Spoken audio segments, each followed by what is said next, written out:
Elizabeth Cruz point of view. Napamulagat ako ng magising kinabukasan at nakitang malapit ng mag-alas 8. Pabigla akong tumayo at biglang nahilo kaya naman sandali kong hinawakan ang ulo ko. Nang mawala ang hilo ay para akong trumpong gumalaw. Hindi ko na naayos pa ang kama at agad na tumakbo sa baba para maghanda ng almusal. Aligaga ako naglabas ng hotdog at bacon matapos magsalang ng sinaing. Marahil ay tayo-tayo at bol-bol pa ang buhok ko pero hindi ko na ito ininda pa. Kung bakit naman kasi hindi ako pinatulog ng ginawa ko kagabi. Magdamag na umuulit sa isip ko ang ginawa ko kay Zeus. At magpahanggang ngayon ay bahagya pang nangawit ang pangako. Kahit na nakapag-toothbrush na ako ay lasa ko pa rin siya sa bibig ko. At idagdag mo pa ang nakakahiyang naging epekto ng ginawa ko sa kanya. Alam ko naman na natural lamang ang reaksyon ng katawan natin sa nararamdaman na pleasure kapag may ginagawang ganoon. Pero bakit ko yung nararamdaman sa kanya? Hindi dapat. Hindi dapat dahil hindi ko naman siya mahal. Hindi dapat dahil isang laruan lang ang tingin niya sa akin. Pritong hotdog ba yung ginagawa mo o sinigang na hotdog? Bahagya ako napatalon at hindi na malaya na natulala na pala ako habang nagpiprito ng hotdog. Nanlaki ang mga mata ko na makitang marami palang mantika ang nilagay ko at naging deep fried ang hotdog. Gayon pa man ay iniwasan ko tumingin sa kanya at binawasan ang mantika. Ngunit dahil nanginginig ang kamay ko ay bahagya ako napaso at nabitawan ko ang pan. Dahilan para malaglag ito sa lababo kasama ng mga hotdog. Aray! Mahinang daing ko nang maramdaman ang paso ng mantika at kaagad itong itinapat sa tubig. Hay nako! Dinig kong usal ni Zeus bago ko narinig ang pagbukas ng ref. At ilang sandali pa ay kinuha niya ang napasong kamay ko at inikutan ng ice cube ang napasong parte. Ano akala mo sa balat mo? Mag-iingat ka kasi. Bahagya akong natulala at hindi ininda ang insulto niya. Natigilan lang ako habang nakatingin sa kanya dahil bigla ko naalala muli si Godric. Pareho. Parehong pareho sila. Ganito rin ang paraan ni Godric kapag napapaso ako. At kadalasan ay kagagalitan ako. Napansin niyang nakatingin ako kaya naman itinigil niya ang ginagawa. Huwag kang masanay ha. Huwag mo nang ituloy yan at mamaya mo na tapusin. Baka mamaya ay lugaw pa ang mahain mo sa akin at sinigang na hotdog dahil sa pagmamadali mo. Kalmado at parang walang emosyon niya sabi bago namulsa. Pero aalis na rin naman ako kaya hindi ko makakain din ang niluto mo. Putol niya sa sasabihin ko bago naglakad paakyat at sinundan ko siya ng tingin bago naalalang late na ako. Nagtatakbo na ako pabalik sa kwarto at mabilis na naligo bago nagsuot ng bell-bottom na pants at long sleeve na black na may ruffle sa dulo. Sa paa naman isinuot ko ang black ko na flat at inilagay na ang susi, cellphone at wallet sa phone bago lumabas. Nakipag-unahan ako sa iba sa pagsakay sa jeep at halos lumubog sa kinaupuan ng mapagtantong hindi pa pala ako nagsusuklay. Kinuha ko ang brush ko at pasimpleng nagsuklay. Pagdating sa kumpanya ay pasimple rin ako tumatakbo kapag walang tao hanggang sa makarating sa office. Sorry po, hingin pa umanhin ko sa boss ko at napansin na hawak niya ang magazine. Ikaw nga ba ito, Elizabeth? Napakamot ako sa ulo bago tumango. Ah, opo. Wow, part-time model ka ba? Manghang tanong niya at napayuko naman ako sa hiya. Ay, hindi naman po. In fairness hindi halata sa pormahan mo. Dinig kong panunuya ni Carla na isa sa mga kasamahan ko. Isa sa mga umabot hanggang kisame ang taas ng kilay sa tuwing makikita ako. Ang sabihin mo, inggit ka lang dahil sing diretso ng plantsahan niya ang katawan mo. Pambabara ng kasamahan kong si Lloyd na isang bakla. Bahagya akong umiti sa kanya dahil sa pagtatanggol niya at ganun din naman siya. Ang sexy mo girl, kung lalaki lang ako pinatulan na kita eh. Ang kaso, achieve ko rin magkaroon ng ganyang body mo. Salamat ha. Nahihiya akong pasasalamat at buong maghapon ay ganun nga ang nangyari. May ilang babati at magbibigay ng compliment. May ilang magpapasaring at may ilan naman ay wala talagang pakialam. Habang lunch break ay may isang taong hindi pa nagpaparamdam sa akin. Kaya naman ako na mismo ang dumayo sa office niya. Kakatok pa lang sana ako nang marinig ko siyang may kausap. Ayoko na. Nakukonsensya na ako sa kanya. Ayoko nang itago sa kanya ang katotohanan. At ayoko na ipagpatuloy pa itong ginagawa natin. Ayoko na maging tuta mo. Aalis na sana ako at babalik na lang. Ngunit natigilan sa narinig. Napakunot noo ako at may nagtulak sa akin na manatili roon para makinig pa. Anong ngayon kung mawalan ako ng trabaho? Tama na, Godric. Enough is enough. I no longer want to be part of this. Oo, nagipit lang ako kaya ako pumayag. At nagpapasalamat ako sa naitulong mo pero ayoko na. Gusto ko nang umatras. Nanigas ako sa kinatatayuan nang marinig ang pangalan ni Godric. At nahinuna na sa telepono lamang sila magkausap. Kumabog ang dibdib ko at bago pa mapigilan ang sarili ko, ay nabukas ko na ang pinto at gulat niyang naibagsak ang cellphone na makita ko. Kumabog ang dibdib ko at bago ko pa mapigilan ang sarili ko ay nabukas ko na ang pinto at gulat niyang naibagsak ang cellphone na makita ako. Elizabeth! Nahihintakutang banggit niya sa pangalan ko. Ako ba? Ako ba ang tinutukoy mo? Garalgal ang boses kong tanong sa kanya. Magpapaliwanag ako, love. Nagtangka siya lumapit sa akin pero umatras ako at imbis ay niyakap ang sarili. Napabuntong hininga si Justin bago sinara ang pinto at pinaupo ako. Dahil nanghihina ang mga tuhod ko ay naupo na rin ako at hinintay ang sasabihin niya.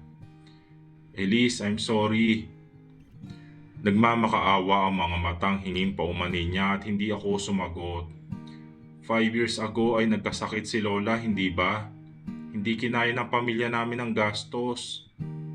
Lumapit na kami sa mga kamag-anak namin at sa lahat ng posibleng mauutangan. Pero umabot ng milyon ang bill namin. Nang wala na kaming pag-asa ay nagkita kami ni Godric at nalaman niya ang sitwasyon ko. Elise, wala akong choice. When he asked me to be a spy and report everything to him na nangyayari sa buhay mo, kapalit ng pera ay wala na akong nagawa pa. Gusto ko lang matulungan ang pamilya ko. I'm so sorry.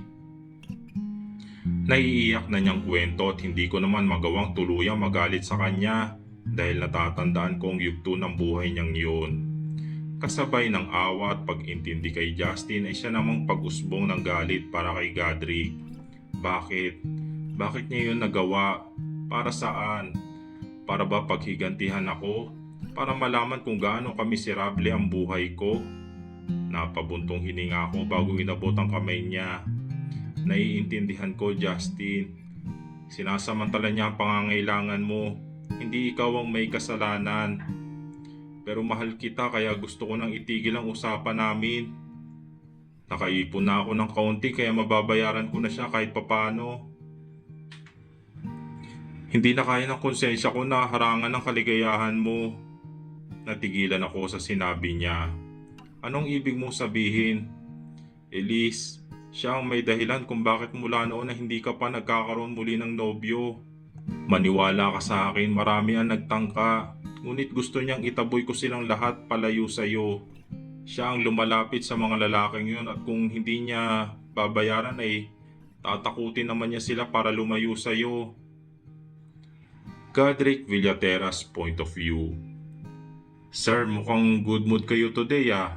Bati ni Luke na magkita kami sa opisina kinabukasan. Hindi ko pinigilan ang nakakalokong ngisi sa mga labi ko nang maalala ang nangyari kahapon. Wow! Sa tuwing aalalahanin ko ito ay parang isang sundalong armas ko na nakahandang sumaludo. She still had it in her.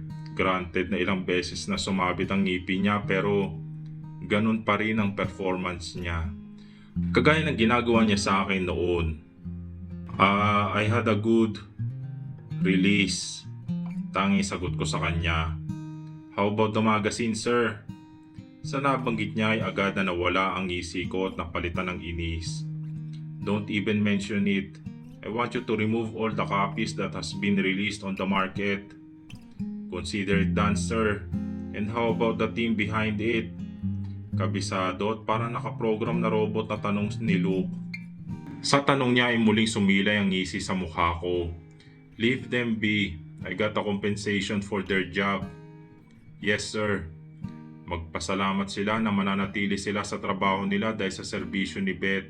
Kung hindi ay tanggal na sila ngayon. Kinahapunan ay nakatanggap ako ng tawag kay Justin. At ang loko had the audacity to cut off ties with me. Cut ties? Matapos ko siyang bigyan ng kalahating milyon at hindi ito pabayaran sa kanya. The nerve of that guy. You stop this, you lose your job. Baka nakakalimutan mo na dahil lang din sa akin kung bakit ka nagkaroon ng disenteng trabaho. Nangangalit ang pangangsagot ko sa kanya. I still need him. I still need to use him to keep an eye on her. Ano ngayon kung mawalan ako ng trabaho? Tama na, Godric. Enough is enough. I no longer want to be part of this. Oo, nagipit lang ako kaya ako pumayag. At nagpapasalamat ako sa tulong mo pero ayoko na. Gusto ko nang umatras. I opened my mouth to answer, but what I heard next made me froze. Elise, at biglang naputol ang tawag. Halos napamura ako na maputol ang tawag. Narinig kaya ni Beth lahat? Pambihira. She will hate me for sure. Tumunog ang intercom ko bago narinig ang boses ng sekretary ko. Kaya naman sinagot ko ito. Sir, it's time for your meeting. Yes, pakisabing ihanda na ang sasakyan. Thank you, Miss Pascual. Napahilamos ako sa mukha ko dahil sa pangamba. The thought of her hating me leaves a bitter taste in my mouth. But why? She can hate me for all care because I too feel the same way. Nangyari ang meeting sa isang hotel at inabot ito ng ilang oras. Kaya naman ang matapos ito ay oras na rin ang uwian. Kaya naman sa bahay na ako nagpadiretso. Suot ang mask ay tumiretso ako sa kwarto ko. Bago nahiga sa kama, tumulala. Kahit na may pangamba ay hindi ko pa rin maiwasang isipin siya. I still crave for her. I still want to do bad things to her and I have every right to, right?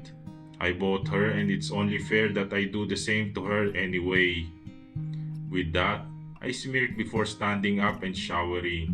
Nang matapos ay nagsuot lang ako ng itim na robe para takpan ang aking katawan. Sunod ay kinuha ko ang kahon na naglalaman ng mga pinamili ko at isinaboy ito sa kama bago namili.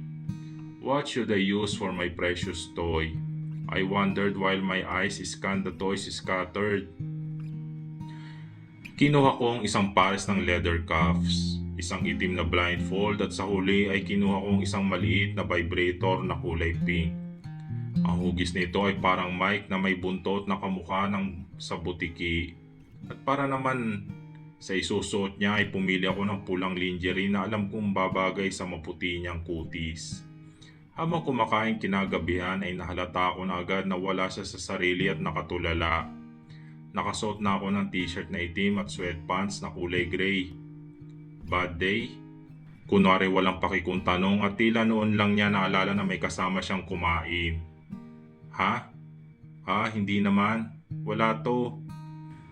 Pag-iwas niya sa tanong ko at nainis ako sa pagbabaliwala niya. Whatever. Here, I want you to wear this without anything underneath for later. Inilapag ko sa harap niya ang isang paper bag na naglalaman ng lingerie. Nang makita ang laman ay tila naman nakalimutan na niya ang problema ang kinakaharap. Lumarawan ang gulat at pagkabahala sa mukha niya. Ano to? I smirk at her and lick my lips. What do you think? After the main course, you will be my dessert. Itutuloy.